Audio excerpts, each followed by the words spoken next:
أعوذ بالله من الشيطان الرجيم بسم الله الرحمن الرحيم السلام عليكم ورحمة الله تعالى وبركاته إلى حضرة النبي محمد المصطفى رسول الله صلى الله عليه وسلم وإلى حضرة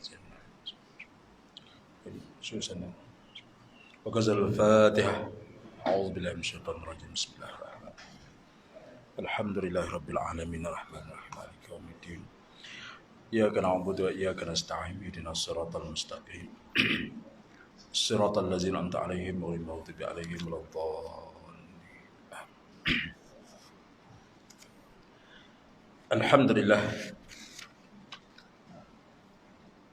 الحمد لله نعمة الإيمان والإسلام أشهد أن لا إله إلا الله وحده لا شريك له أشهد أن سيدنا محمدا عبده ورسوله اللهم صل وسلم على سيدنا وحبيبنا وشفيعنا وذكرنا ومولانا محمد وعلى آله وأصحابه والتابعين بالتابعين ولهم بالإحسان إلى يوم الدين رب اشرح لي صدري ويسر لي أمري واحلل عقدة من لساني يفقهوا قولي رب زدني علما وارزقني فهما وبيسر وتعسر والحمد لله رب العالمين. Yang hormati Tuan Imam, pegawai-pegawai masjid, para ustaz, para alim ulama, sidang Jumaah yang dikasihi dan dirahmati Allah Subhanahu wa taala. Alhamdulillah, kita bersyukur kepada Allah Subhanahu wa taala kerana pada hari Jumaat yang mulia ini Allah Subhanahu wa taala kurniakan kepada kita nikmat iman dan Islam. Kita bersyukur kepada Allah Subhanahu wa taala kerana pada hari Jumaat yang mulia ini Allah Subhanahu wa taala masih kurniakan kepada kita nikmat kesihatan tubuh badan kita. Sehingga kita dijemput oleh Allah Subhanahu wa taala untuk sama-sama kita berada di rumah Allah. Untuk sama-sama kita menunaikan kewajipan yang Allah fardukan ke atas kita.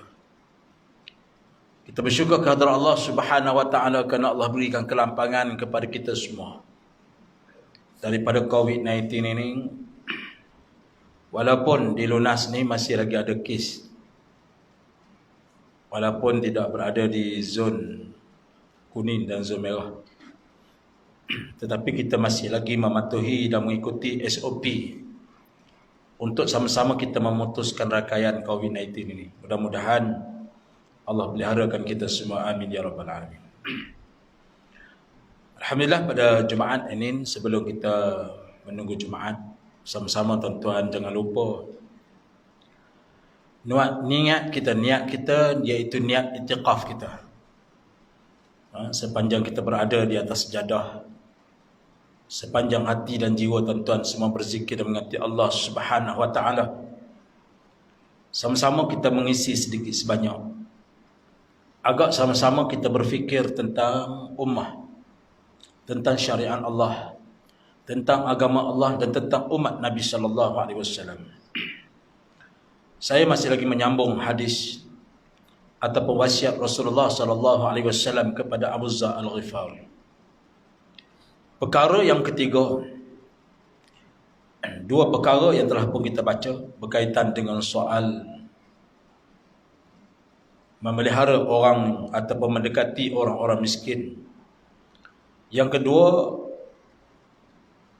jangan kita tengok orang yang berada di atas kita, tapi lihatlah orang yang berada di bawah kita. Hari ini satu bab lagi yang saya akan bawa, iaitu wa an aslih rahimin wa in jafan, berkaitan dengan menyambung silaturahim. Perkara yang berkaitan dengan menyambung silaturahim meskipun kaum kerabat itu berlaku kasar. Kata Imam Ibn Manzur rahimahullah ta'ala berkata tentang silaturahim, dan juga Al-Imam Ibn Athir rahimahullah ta'ala berkata, silaturahim adalah ukapan mengenai perbuatan baik kepada kaum kerabat ataupun hubungan senasab ataupun juga kerana perkahwinan, dan berlemah lembutlah kepada mereka dan menyayangi mereka dan memerhatikan keadaan mereka. Demikian juga kita harus berbuat baik kepada mereka meskipun mereka jauh dan mereka berbuat jahat kepada kita. Sedangkan yang dimaksudkan dengan memutus silaturahim adalah lawan daripada perkara-perkara tersebut. Silaturahim ataupun mudahnya kita nak sebut sebagai penyambung perhubungan. Sama ada silaturahim itu mari daripada kekeluargaan kita, akrab, kaum kerabat kita, ataupun dia mari daripada senasab kita, ataupun mari daripada kerana perkahwinan kita. Sebab kita berkahwin, marilah satu keluarga, perhubungan, persaudaraan. Ataupun juga jiran tetangga kita. Macam hari ini rumah kita dinding berkongsi dengan dinding sebelah, jiran sebelah. Ada orang lantai berkongsi dengan jiran di bawah. Ada orang atap berkongsi dengan jiran di atas. Semua berkongsi. Ada orang walaupun tak dekat sekalipun, dia berkongsi tanah, harta. Ada orang penggan tanah dia, sempadan tanah dia dengan tanah orang, dipanggil saudara juga, jiran juga. Ada orang yang jauh tapi duduk satu kampung, satu qaryah, maka dia juga merupakan saudara. Maka pengertian ini, maka silaturahim ini ada tujuan dia untuk berbuat baik. Silaturahim ini adalah untuk kita berbuat baik. Kerana apa? Kerana silaturahim ini ada kaitan kita dengan Allah Ta'ala dan juga akhirat. Bukan saja-saja tuan-tuan Allah hantar kita duduk di taman, yang kita tak pernah fikir rumah kita ni berkongsi dinding. Sebahagian besar kaum muslimin ni, kadang-kadang kita menggunakan silaturahim ini hanya menggunakan hubungan kita ni dengan rakan-rakan dan kawan-kawannya. Padahal silaturahim ini hanyalah terbatas kepada orang-orang juga yang ada kaitan dengan kaum kerabat. Dia banyak istilah. Ada orang sebut silaturahim ini kaum kerabat, maksudnya kaum keluarga yang dekat. Ada juga istilahnya silaturahim ini iaitu rakan-rakan, kawan-kawan. Ada juga istilah silaturahim ini iaitu dengan semua saudara Islam. Adapun orang-orang yang bukan kaum kerabat ini, ada yang dianggap sebagai apa dia? Hanyalah ukhuwah Islamiah, persaudaraan Islam. Dalam istilah kata yang lain, sebenarnya istilah rakan-rakan, kawan-kawan dan seperjuangan itu semua diistilahkan sebagai ukhuwatul Islam. Ukhuwah, saudara Islam.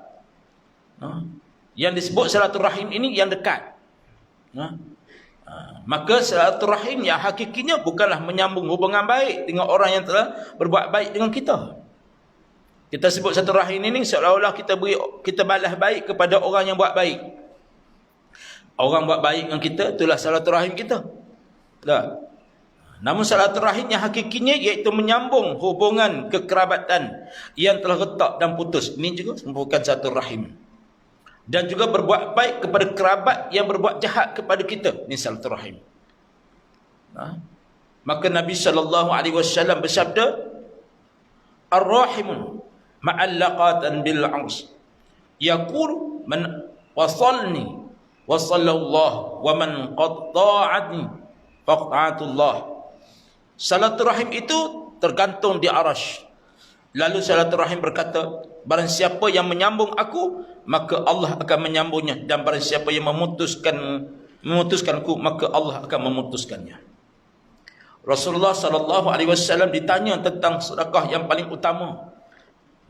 Afdalu sadaqatu ala zirrahim kashin. Sedekah yang paling utama adalah sedekah kepada kaum kerabat yang berbuat jahat, memusuhi kaum kita, memusuhi kita. Sedekah yang paling mulia, sedekah ni nak bagi sedekah kepada orang, sedekah yang paling mulia iaitu sedekah kepada kaum kerabat kita, ahli keluarga kita yang memutuskan hubungan dengan kita. Yang benci kita, yang tak suka kat kita, bermusuh dengan kita, itu lebih afdal. Sebab apa? Sebab ada hikmah di sebalik sedekah yang kita buat.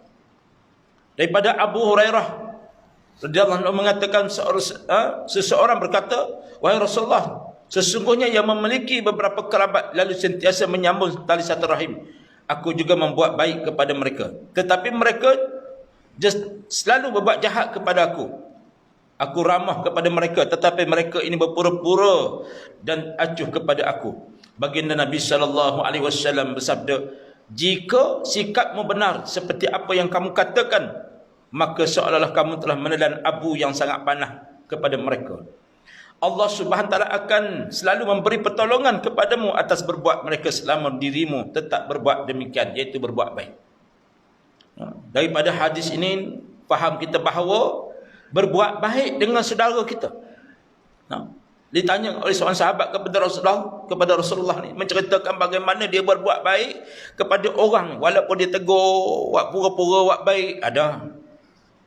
Kita selain kali dengar lah tuan-tuan, terutama sekali dalam taman-taman ni macam-macam cerita tuan-tuan. Kadang-kadang hak yang kita tak kenal ni di antara ukhuwah Islamiah, saudara Islam. Saudara kita yang kita tak pernah kenal dia siapa dia, tiba-tiba mari duduk di sebelah rumah kita. Mari duduk di depan rumah kita. Ada golongan ini tuan-tuan, dia jadi apa? Dia jadi jenis batu api, tukang pecah belah. Hak pecah belah masyarakat ni. Duk mengutuk kau ni, duk kutuk kau ni, duk cerita kau ni, duk cerita kau ni, duk tabuk macam-macam fitnah. Terutama sekali akhir zaman ni macam-macam cerita. Dia suka bercara sangat hati tepi kain orang. Dah membawang terlebih sangat tuan. Subhanallah. Yang banyakkan berlaku ni tentang geng perempuan lah. Minta maaf lah saya sebut. Dia suka demikian tuan. Secara fitrahnya manusia ini mencintai orang buat baik kepadanya. Tetapi kebanyakan manusia ni bila kita buat baik pun salah sangka. Buat baik pun salah sangka juga. Kita buat baik pun dia orang anggap macam kita ni pelik. Dia kata kita gatal. Buat baik yang buntan macam-macam. Fitnah masyarakat sejak akhir ni. Kenapa? Dia tak rasa bahawa silaturahim itu memberi rahmat kepada mereka. Bahkan dan yang dikatakan silaturahim itu ar-rahmat. Di antaranya rahmat. Rahmat apa dia? Rahmat berbuat baik kepada saudara. Rahmat berbuat baik tegur saudara kita. Bayangkan kalau kita ditimpa sakit, penyakit. Tiba-tiba tengah malam kita jatuh sakit. Macam mana kita bayangkan tentang waktu saat itu siapa yang akan bantu kita? Siapa yang tolong kita melainkan saudara Islam kita? Bukan kawan kita. Bukan teman kita. Bukan saudara kita. Nak zaman sekarang kita duduk dalam taman ni, dia mari macam-macam. Ada saudara dia duduk jauh saudara dia. Kawan tak duduk tepi rumah kita. Tapi tepi rumah kita ni, jiran tetangga kita ni kita tidak utamakan dia. Bahkan waktu saat mana? Waktu saat sakit baru nak cari jiran tetangga. Barulah kita nak merasakan bahawa nikmatnya waktu saat itu jiran tetangga. Contohnya kita buat kenduri kedara, kita nak mengharapkan jiran tetangga kita tolong kita. Tetapi waktu saat kita senang, waktu saat kita tidak memerlukan mereka, kita bermusuh dengan mereka. Waktu saat kita tak perlukan mereka, kita cercak mereka. Waktu saat tidak perlukan mereka macam-macam kita boleh jadi tuan-tuan. Atas sedikit benda saja kita pecah belah dan huru-hara tempat. Ini di antara benda yang paling buruk dalam masyarakat kita, iaitu perbuatan yang kita rasa kita baik, tetapi perbuatan itulah yang membawa mudarat kita bukan setakat dunia, bahkan di akhirat.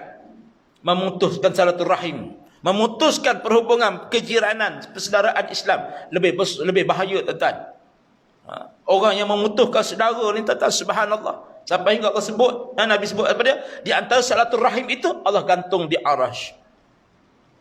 Kalau kita nak hubungkan dengan Allah Ta'ala, kita sambung silaturahim dulu. InsyaAllah, mudah-mudahan Allah akan sambung amalan kita dengan Allah Subhanahu Wa Ta'ala. Sebab itulah Nabi SAW ketika ceritanya waktu saat Nabi SAW sampai ke Taif. Apabila Nabi SAW sampai ke Taif, waktu saat Nabi SAW dihalau keluar daripada kota Mekah, sampai naik saja Bukit Taif ni, sampai ke Taif tuan-tuan, tiba-tiba waktu saat Nabi sedang berjalan, tiba-tiba Nabi dengar orang-orang Taif sambut Rasulullah. Mana dia Muhammad? Mana dia Muhammad? Nabi duduk sangka orang duduk sambut dia. Kan? Waktu saat itu.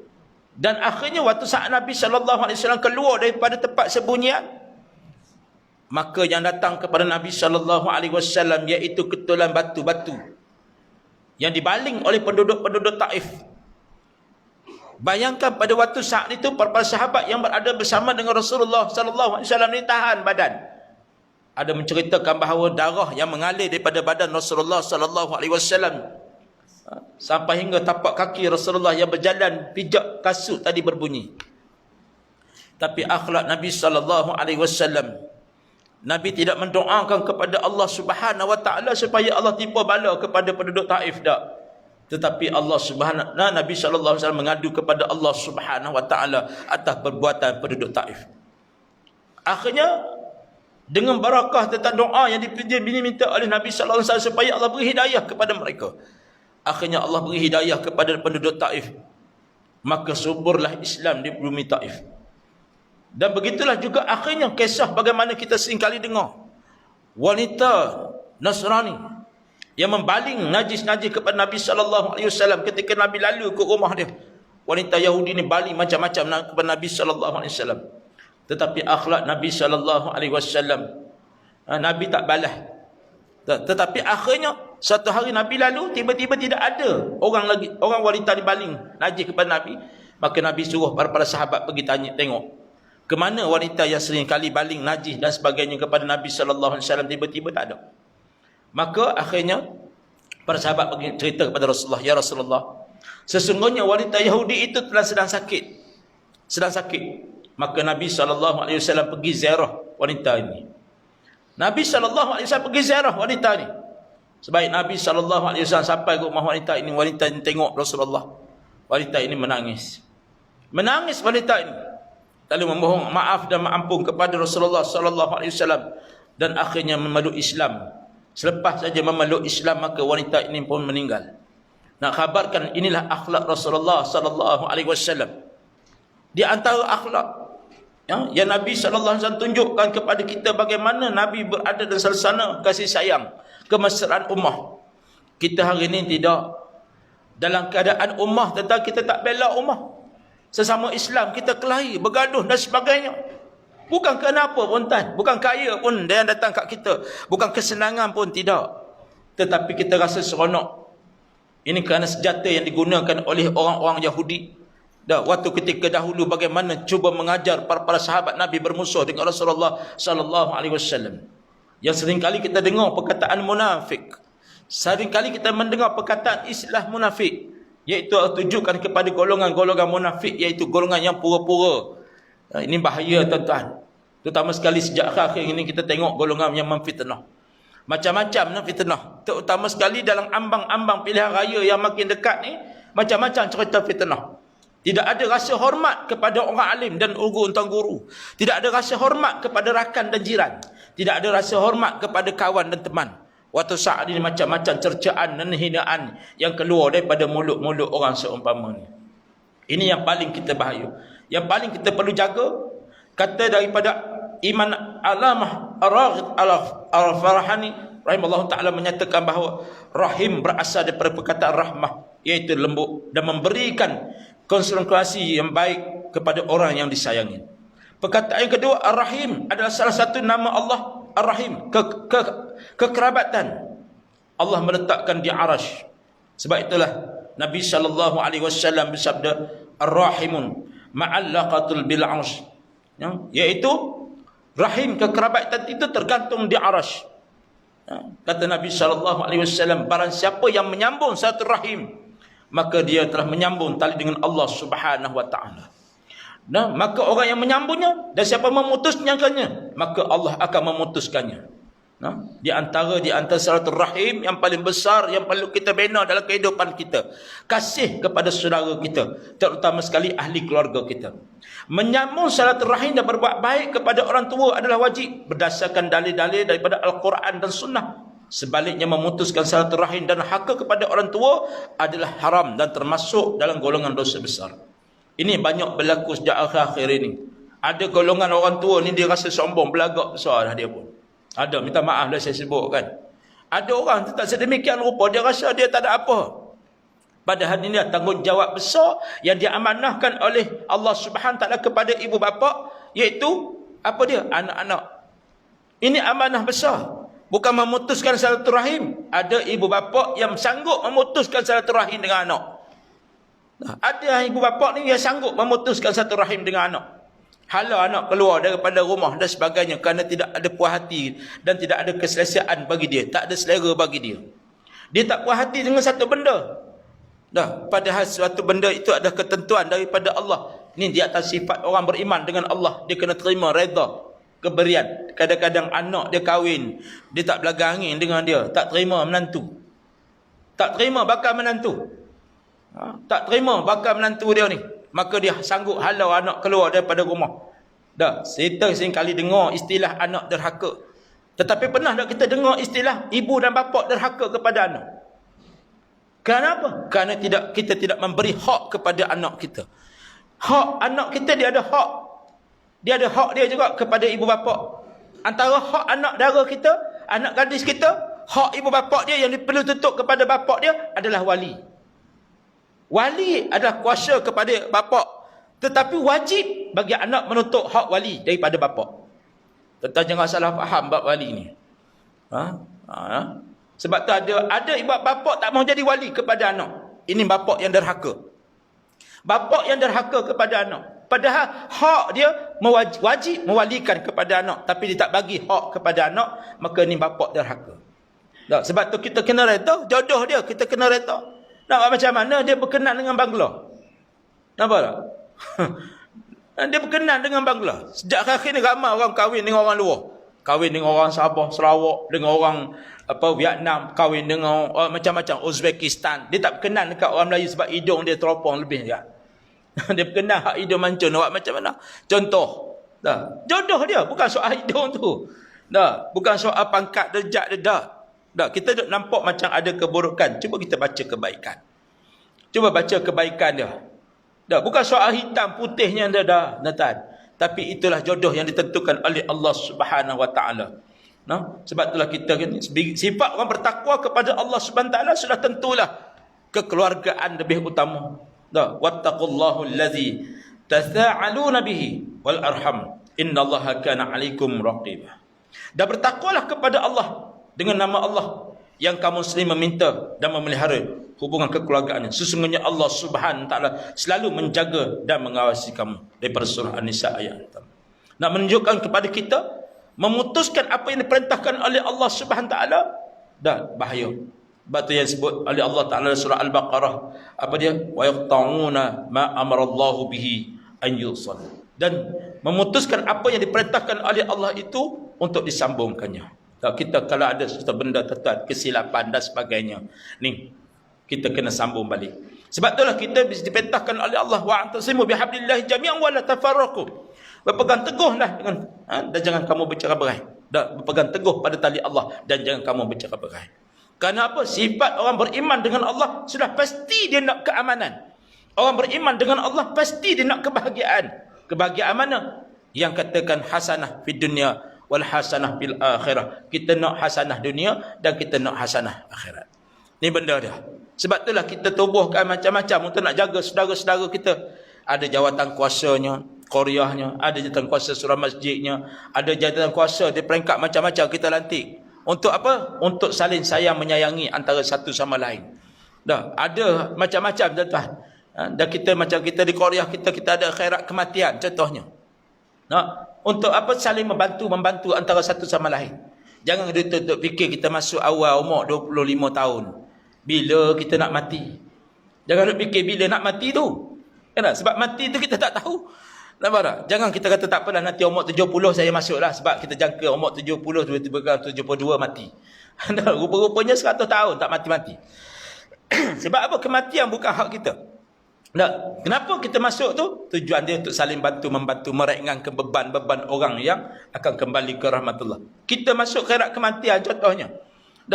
Kita belum tahu waktu saat itu keluarga kita sanggup nak beli kain kapan untuk kita. Nak memandikan jenazah kita. Dan ke mana kita mati kita tak tahu tuan-tuan. Macam mana cerita baru ni masa PKP. Ada sahabat saya mati di Johor. Dia kerja di Johor, isteri dia duduk di Kedah. Tuan bayangkan nak uruskan masa tu PKP ni, kita nak pergi tak boleh. Orang daripada Kedah, keluarga dia nak pergi ambil jenazah dia daripada Johor nak balik tak boleh. Tapi daripada pihak hospital Johor Bahru beritahu, dia kata dia akan uruskan hantar jenazah tu balik. Tapi syarat dia, berapa ribu kena bayar untuk van pengangkutan jenazah. Dan van jenazah ni dia tak boleh terus daripada hospital Johor Bahru terus mari ke Kedah, tak boleh. Dia kena ada shortcut pula, kena tunggu sampai yang kena pakai part van jenazah. Cuba kita bayangkan, daripada Johor sampai Sempadan ambil van daripada Melaka. Daripada Melaka, lepas tu dia terima hantar sampai kat Rawang. Daripada Rawang cuma daripada Hak Perak pergi sambung. Hak daripada Perak pula sampai ke Sempadan Paik Buntak. Hak Paik Buntak pula sambung sampai ke rumah dia. Van pak jenazah. Van.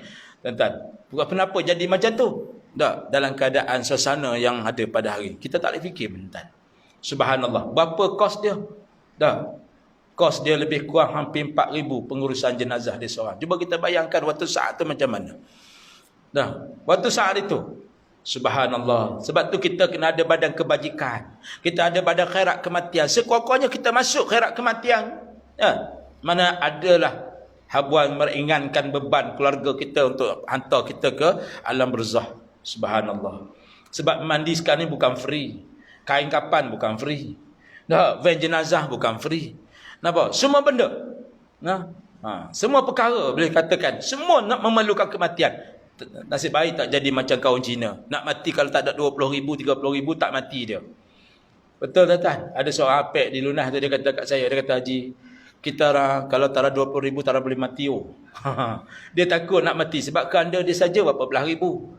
Kanda tanah kubur pula berapa pula. Allah Akbar, tuan. Saya kata orang Islam senang je. Ada RM50 insya-Allah boleh sampai ke kubur. Tak ada duit pun insya-Allah kita akan huruf hantar pergi ke kubur. Dia terkejut. Ni sebab tuan-tuan, mudah-mudahan kita ambillah peluang ni. Saya seru sebagai jawatan kuasa Korea, kita seru supaya badan khairat kematian Korea kita masih lagi terbuka. Dan kita tak tutup. Kita buka, siapa nak masuk pun boleh. Umur berapa pun tak ada had, boleh masuk. Boleh jumpa dengan jawatan kuasa di peringkat surau-surau dan taman-taman, semua ada jawatan kuasa yang dilantik, yang diberi tauliah untuk menguruskan urusan khairat kematian Korea ni. Dan kita boleh masuk, tak ada masalah. Siapa yang buat urusan, ada bahagian, ada jawatan kuasa dia, ada pengurusan dia. Jangan bimbang. Bimbang takut mati tak dapat duit. Jangan duk bimbang, insya-Allah ada buat pengurusan tu. Dan di surau ada. InsyaAllah mudah-mudahan alhamdulillah setakat ni dah ramai dah. Dan kita masih lagi menyeru kepada tuan-tuan semua, ambillah ruang ni untuk apa? Meringankan beban saudara-saudara kita. Dan selain saudara kita, kita punya akan sama-sama ditampung. Kenapa? Inilah kasih sayang tuan-tuan untuk kembali kepada Allah Subhanahu Wa Taala. Begitulah juga dalam soal kehidupan kita waktu sebelum kita mati ni. Dan ni kasih sayang sebab tu Allah himpunkan kita pada hari Jumaat ni tuan-tuan, hikmatul silaturahim. Dan ini di antara hikmah silaturahim. Kenapa Allah himpunkan kita pada hari Jumaat? Padahal semua kita sibuk. Sibuk nak cari duit, sibuk nak kerja, sibuk urusan rumah tangga, sibuk macam-macam sibuk. Kalau kita baca pada sibuk, memang tidak ada masa kita rehat. Tidak ada masa orang boleh duduk tenang. Tetapi Allah Ta'ala Maha Kaya. Allah himpun pada waktu mana? Hayya 'alas salah, hayya 'alal falah. Waktu mana? Waktu Allah syartakkan syariat sembahyang. Waktu itu semua orang kena rehat dan sujud kepada Allah Subhanahu Wa Taala. Terutama sekali hari Jumaat, kita mari semua pakat duduk dalam masjid. Walaupun dalam keadaan SOP berjarak, tuan-tuan tak macam dulu. InsyaAllah tuan-tuan doalah. InsyaAllah tak lama lagi mungkin kita akan dapatlah duduk rapat-rapat balik dah. Ada negeri yang dibenarkan dah, tapi tak dibenarkan semua. Diperoleh tuan-tuan, orang yang hidup dalam Jumaat saja.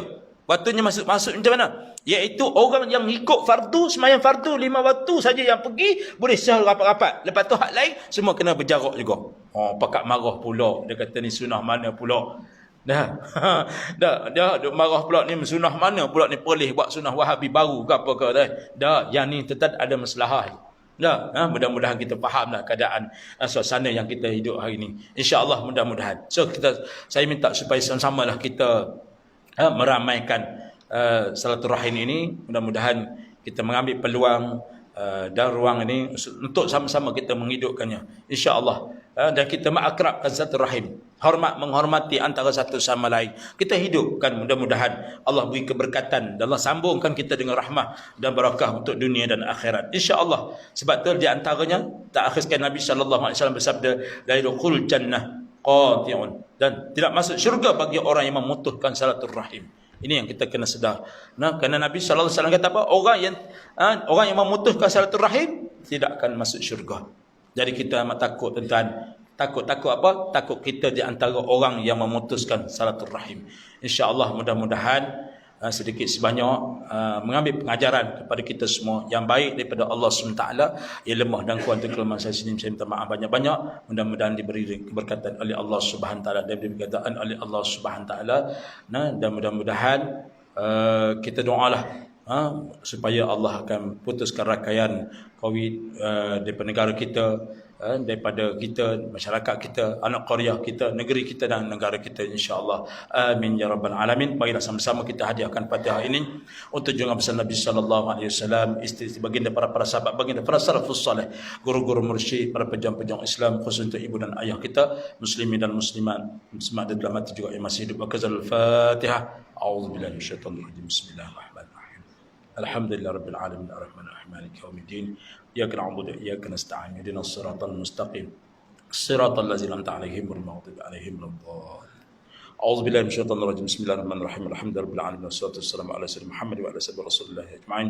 Allahumma ighfir li wa lahum ma'rifatu amri wa ta'ati wa bil 'ilmi wa qatal 'ilmi wa shukta 'ala bil siratir rahim wa min ta'ala bil mati wa matafiru barakati fid dunya wal akhirah. Rabbana atina fid dunya hasanah wa fil akhirati hasanah wa qina 'adzabannar. Wa sallallahu alaihi Muhammad wa alihi wasallam. Walhamdulillahirabbil alamin. Wabillahi taufiq wa hidayah. Wassalamu alaikum warahmatullahi wabarakatuh.